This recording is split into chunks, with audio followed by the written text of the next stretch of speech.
Hello दोस्तों, target with लक्ष्य की इस नई वीडियो में आप सभी का स्वागत है। तो पी ब्लॉक के तत्व के इस लेक्चर में आज आप लोग पढ़ेंगे सल्फर के बारे में। तो इसके बारे में याद रखिएगा कि सल्फर जो है ये मुक्त, इसके अलावा संयुक्त, ये जो है दोनों अवस्थाओं में पाया जाता है। तो ये आप लोग इसके बारे में याद रखेंगे। तो वही यहाँ पे लिखा गया है कि सल्फर मुक्त एवं संयुक्त दोनों अवस्थाओं में जो है पाया जाता है। इसके अलावा ध्यान दीजिए, भूपर्पटी में सल्फर की उपलब्धता जो है वो केवल 0.03 से जो है 0.1% है। इसके बाद ध्यान दीजिए, सल्फर के यौगिक यानी कि अब इसमें आप लोग पढ़ेंगे सल्फर डाई ऑक्साइड के बारे में। ये एक महत्वपूर्ण टॉपिक है। तो सबसे पहले आप इसका अणुसूत्र ध्यान दीजिए, यानी कि इसका अणुसूत्र क्या होता है। तो याद रखिएगा, इसका अणुसूत्र होता है SO2। इसके अलावा ध्यान दीजिए, इसका अणुभार यानी कि SO2 का अणुभार क्या होता है।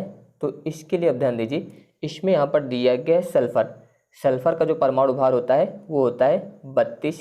इसके बाद प्लस ऑक्सीजन का होता है 16। यहाँ पर है O2, इसलिए इसमें 2 से गुणा हो जाएगा। इसका मतलब ये आएगा 32 प्लस 32, 16 दूनी 32 हो जाएगा। इन दोनों को जब ऐड करेंगे तो ये आ जाएगा 64, यानी कि इसका अणुभार कितना हो जाएगा 64। अब इसके बाद ध्यान दीजिए, प्रयोगशाला विधि यानी कि प्रयोगशाला में जो है सल्फर डाइऑक्साइड यानी कि SO2 को जो है किस प्रकार से बनाया जाता है। तो सबसे पहले आप इसकी थ्योरी ध्यान दीजिए, यही आपको याद करना है। इसके अलावा समीकरण आप इसी की सहायता से लिख सकते हैं। तो ध्यान दीजिए इसमें कि प्रयोगशाला में तांबे की छीलन पर गर्म सांद्र सल्फ्यूरिक अम्ल की क्रिया द्वारा जो है सल्फर डाइऑक्साइड बनती है। तो इसमें ध्यान दीजिए, इसमें बताया जा रहा है कि तांबे की छीलन पर, तांबे की छीलन के लिए ध्यान दीजिए, यानी कि इसका सूत्र हम लोग प्रयोग करेंगे Cu, यानी कि कॉपर जिसे हम लोग बोलते हैं तांबा। तो यहाँ पर तांबे की छीलन पर जो है गर्म सांद्र सल्फ्यूरिक अम्ल, सल्फ्यूरिक अम्ल का सूत्र होता है H2SO4। तो यहाँ पर ध्यान दीजिए, ये तांबे की छीलन यानी कि Cu इसका सूत्र हो जाएगा। इस पर जो है हम लोग गर्म सांद्र सल्फ्यूरिक अम्ल द्वारा जो है क्रिया कराएंगे, या फिर बोल सकते हैं यहाँ पर आप कॉपर की छीलन, इसके अलावा जो है सांद्र सल्फ्यूरिक अम्ल, इसके मिश्रण को जो हम लोग यहाँ पर क्या करेंगे, गर्म करेंगे। यहाँ पर इससे क्या करना है, गर्म करना है। तो जब इसे हम लोग गर्म करते हैं तो इसमें ध्यान दीजिए, इसमें बनता है Cu2SO4 प्लस इसके अलावा सल्फर डाइऑक्साइड यानी कि SO2, और इसके अलावा इसमें बनता है H2O। इस प्रकार से अब ध्यान दीजिए, यहाँ पर जो समीकरण है ये संतुलित नहीं है। अगर इस समीकरण को आपको संतुलित करना है तो इसके लिए ध्यान दीजिए, यहाँ पर है Cu2 यानी कि 2 दिए गए यहाँ पर कॉपर, और यहाँ पर ध्यान दीजिए कितना है Cu। तो इससे यहाँ पर संतुलित करने के लिए इसमें यहाँ पर आगे 2 से गुणा हो जाएगा इस प्रकार से। इसके अलावा ध्यान दीजिए, यहाँ पर दिया गया है H2O, और यहाँ पर ध्यान दीजिए ऑक्सीजन कितने दिए गए 4, 2 यहाँ पर दिए गए, तो 4 2 6 और 1 ये मिलके हो जाएंगे 7 ऑक्सीजन। ऑक्सीजन बराबर करने के लिए ध्यान दीजिए, यहाँ पर अगर हम लोग 2 से गुणा कर दें तो 2 चौको 8, 8 ऑक्सीजन यहाँ पर हो जाएंगे। 4 2 6 और 2 से यहाँ पर गुणा कर दीजिए तो यहाँ पर भी 2 ऑक्सीजन होगा, इसका मतलब यहाँ पर भी 8 हो गए। तो इस प्रकार से जो है आप इस समीकरण को यहाँ पर संतुलित कर सकते हैं। तो वही यहाँ पर बताया गया था कि तांबे की छीलन पर जो है गर्म सांद्र सल्फ्यूरिक अम्ल की जो है क्रिया कराने पर जो है सल्फर डाइऑक्साइड यानी कि SO2 गैस जो है यहाँ पर बनती है। अब इसके बाद ध्यान दीजिए, पहले आप इसका फिगर देख लीजिए, यानी कि फिगर आपको किस प्रकार से बनाना है। उसके बाद उसी फिगर की सहायता से आप यहाँ पर इसकी विधि लिख सकते हैं। तो वही इसमें ध्यान दीजिए, पहले आप फिगर किस प्रकार से बनाएंगे। सबसे पहले ध्यान दीजिए, इसमें जो है गोल पेंदी का एक फ्लास्क होता है। इस प्रकार से आपको यहाँ पर जो है एक गोल पेंदी का फ्लास्क बनाना है।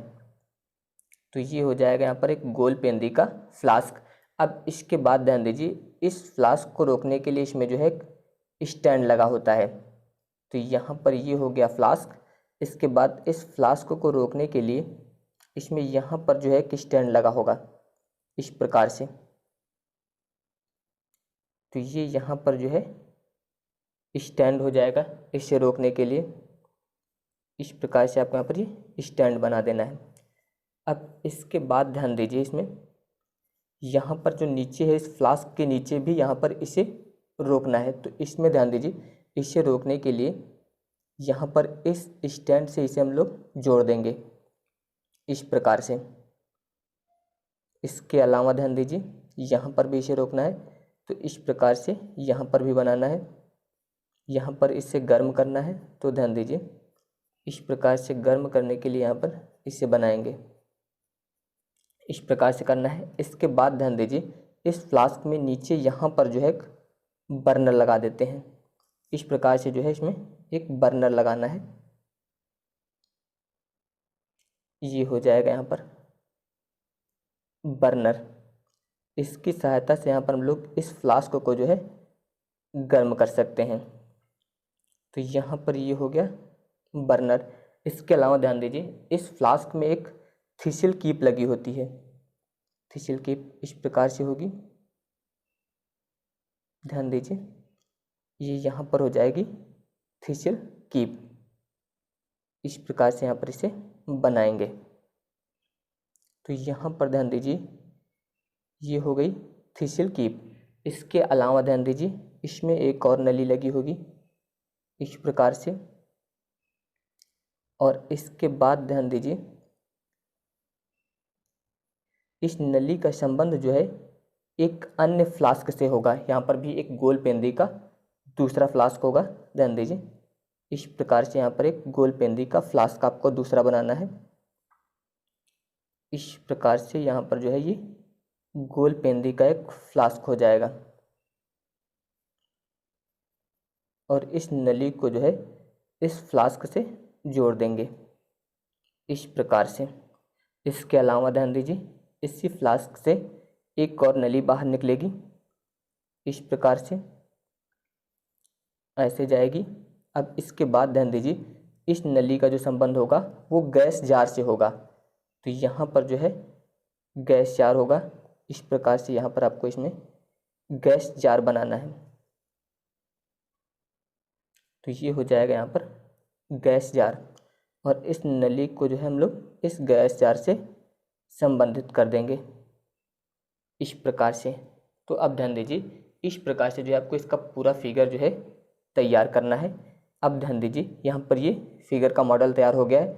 अब ध्यान दीजिए यहाँ पर जो फ्लास्क था गोलपेंदी का फ्लास्क, इसमें हम लोग यहाँ पर जो है तांबे की छीलन लेंगे, याद रखिएगा इसमें जो है यहाँ पर तांबे की छीलन, यानी कि आप बोल सकते हैं यहाँ पर तांबा। इसके अलावा जो है इसमें सांद्र H2SO4 लेना है आपको, ये हो जाएगा H2SO4। इस प्रकार यहाँ पर जो थिसिल कीप है इसी से जो है यहाँ पर H2SO4 गिराया जाएगा। H2SO4 यहाँ पर आप लिख सकते हैं सांद्र, इस प्रकार से। तो यहाँ पर ध्यान दीजिए इसी थिसिल कीप की सहायता से जो है यहाँ पर हम लोग सांद्र H2SO4 जो है इसमें गिराएंगे। और यहाँ पर ध्यान रखिएगा जो थिसिल कीप लगी हुई है इसका जो निचला सिरा है वो अम्ल में डूबा होना चाहिए, यानी कि इस प्रकार से इतना इसमें H2SO4 होना चाहिए कि इसका जो निचला सिरा है ये इस यहाँ H2SO4 में डूबा होना चाहिए। ये आप लोग यहाँ पर याद रखेंगे कि इसका निचला सिरा जो है ये H2SO4 में डूबा रहेगा। अब इसके बाद ध्यान दीजिए जब यहाँ पर डूबा रहेगा इसके बाद हम लोग यहाँ पर इस फ्लास्क को गर्म करते हैं। तो जब फ्लास्क को गर्म करते हैं तो गर्म करने पर जो है इसमें SO2 गैस बनती है। यहाँ पर याद रखिएगा ये जो है बर्नर होता है, यहाँ पर आप लिख सकते हैं बर्नर। इससे भी अगर आप बताना चाहें तो आप बता सकते हैं गोल पेंदी का फ्लास्क, यहाँ पर आप लिख सकते हैं गोल पेंदी का फ्लास्क इस प्रकार से। तो अब ध्यान दीजिए ये बर्नर हो गया, इसकी सहायता से हम लोग इसे गर्म करेंगे तो यहाँ पर SO2 गैस बनती है। और ये SO2 गैस जो बनती है इसके बाद ध्यान दीजिए यहाँ पर एक और फ्लास्क रखा है। इस फ्लास्क में जो है यहाँ पर हम लोग H2SO4 लेंगे। यहाँ पर भी क्या होगा H2SO4, यानी कि यहाँ पर भी आप लिखेंगे सांद्र H2SO4 इस प्रकार से। तो यहाँ पर जब इसे गर्म करने पर SO2 गैस बनेगी तो वो SO2 गैस जो है यहाँ से इस फ्लास्क में आएगी। ध्यान दीजिए यहाँ पर जो दूसरा फ्लास्क दिया गया है यहाँ से जो SO2 गैस बनेगी वो इस फ्लास्क में आ जाएगी, जिसमें कि सांद्र यहाँ पर H2SO4 रखा गया है। इसमें आने पर जो SO2 होगी उसमें जो भी नमी होगी वो अवशोषित हो जाएगी, और उसके बाद अंत में जो शुष्क गैस होगी वो वायु के ऊपरमुखी विद्युत द्वारा जो है इस गैस जार में एकत्रित कर ली जाएगी। इस गैस जार में जो है यहाँ पर SO2 जो है एकत्रित कर ली जाएगी। इससे आप यहाँ पर बता सकते हैं गैस जार। ये यहाँ पर जो है निकास नली है, निकास नली। एक बार ध्यान दीजिए आप इस फिगर की सहायता से इसमें आपको किस प्रकार से लिखना है। सबसे पहले आप इसमें बताएंगे कि इसमें जो है एक गोल पेंदी के फ्लास्क में जो है तांबे की छीलन, इसके अलावा यहाँ पर बताएंगे तांबे की छीलन जो लेकर इसके बाद उपकरण को हम लोग चित्रानुसार सजा लेते हैं, यानी कि यहाँ पर परिपथ तैयार कर लेते हैं। इसके बाद जो हम लोग थिसिल कीप की सहायता से जो है इसमें फ्लास्क में जो है सांद्र सल्फ्यूरिक अम्ल डालते हैं, जिससे कि, और इसमें इतना सांद्र सल्फ्यूरिक अम्ल डालना है जिससे कि थिसिल कीप का जो निचला सिरा है वो अम्ल में डूब जाए। इसके बाद यहाँ पर हम लोग फ्लास्क को गर्म करते हैं और फ्लास्क को गर्म करने पर जो है इसमें SO2 गैस बनती है। इसे जो हम लोग सांद्र सल्फ्यूरिक अम्ल यानी कि H2SO4 से भरे एक फ्लास्क में प्रवाहित करते हैं। इसमें उपस्थित नमी जो है वो अवशोषित हो जाती है और अंत में जो है शुष्क गैस को हम लोग वायु के ऊपरमुखी विद द्वारा जो है यहाँ पर गैस जार में एकत्रित कर लेते हैं। इस प्रकार से आपको यहाँ पर लिखना है। तो अब ध्यान दीजिए, तो वही ध्यान दीजिए, यहाँ पर लिखा गया है कि एक गोल पेंदी के फ्लास्क में तांबे की छीलन लेकर उपकरणों को चित्रानुसार सजाते हैं। इसके पश्चात जो है थिसिल कीप की सहायता से फ्लास्क में इतना सांद्र H2SO4 यानी कि सांद्र सल्फ्यूरिक अम्ल डालते हैं जिससे कि थिसिल कीप का निचला सिरा जो है वो अम्ल में डूब जाए। इसके बाद जो है फ्लास्कों को गर्म करते हैं जिससे SO2 गैस बनती है, यानी कि सल्फर डाइऑक्साइड गैस बनती है। उसके बाद जो है इसे सांद्र H2SO4 के भरे फ्लास्क में जो है प्रवाहित करने पर इसमें उपस्थित नमी जो है वो अवशोषित हो जाती है और अंत में शुष्क गैस को वायु के ऊपरमुखी विध द्वारा जो है एकत्रित कर लेते हैं। इस प्रकार से आपको यहाँ पर लिखना है। अब इसके बाद ध्यान दीजिए भौतिक गुण। तो इसमें ध्यान दीजिए, पहला आप बता सकते हैं कि सल्फर डाइऑक्साइड जो है वो तीखी गंध वाली रंगहीन गैस है। इसके अलावा ध्यान दीजिए इसका जलीय विलयन जो है वो अम्लीय होता है। याद रखिएगा, सल्फर डाइऑक्साइड का जो जलीय विलयन होता है वो अम्लीय होता है। इसके अलावा यह अम्लीय KMnO4 विलयन को जो है रंगहीन कर देती है, ये भी आप लोग याद रखेंगे। इसके अलावा यह जो है वायु से भारी होती है। इसके अलावा बता सकते हैं कि यह ठंडे जल में जो है बहुत अधिक विलेय है, यानी कि ठंडा जल अगर है तो यह उसमें जो है अधिक मात्रा में विलेय है। अब इसके बाद ध्यान दीजिए इसके रासायनिक गुण।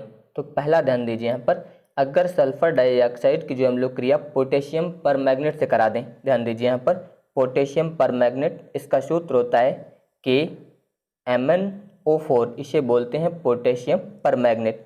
इसकी क्रिया जो है हम लोग यहाँ पर सल्फर डाइऑक्साइड से कराते हैं, यानी कि जो सल्फर डाइऑक्साइड है अगर इसकी क्रिया पोटेशियम परमैंगनेट के विलयन से यानी कि H2O इससे अगर कराते हैं तो इसमें प्राप्त होगा पोटेशियम सल्फेट यानी कि K2SO4।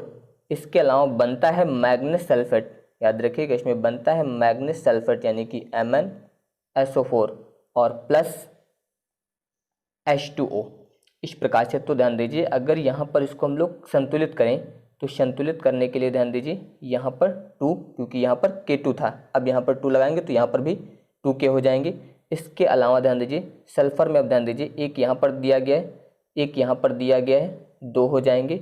यहाँ पर ध्यान दीजिए 1 है, इसको बराबर करने के लिए ध्यान दीजिए इसमें यहाँ पर हम लोग 2 और यहाँ पर करेंगे 5, इस प्रकार से।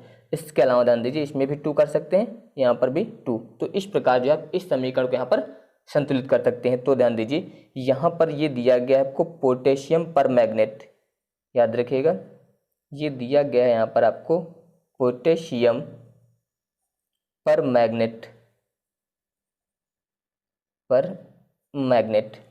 और इसकी क्रिया यहाँ पर हम लोग करा रहे हैं सल्फर डाइऑक्साइड से। जब सल्फर डाइऑक्साइड से क्रिया कराते हैं तो यहाँ पर ये बना है यहाँ पर मैग्नीज सल्फेट, याद रखिएगा इससे हम लोग बोलते हैं मैग्नीज सल्फेट, ये हो जाएगा। बाकी यहाँ पर सभी के नाम याद रखिएगा।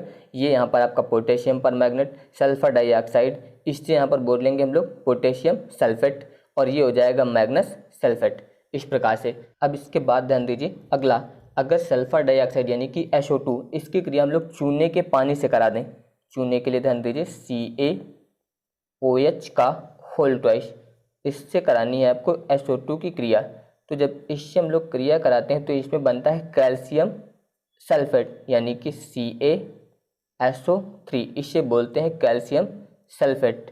और इसके अलावा H2O यहाँ पर ध्यान दीजिए जो बनता है कैल्शियम सल्फेट ये अविलेय है, आप लोग याद रखेंगे यहाँ पर जो कैल्शियम सल्फेट बनता है ये अविलेय होता है।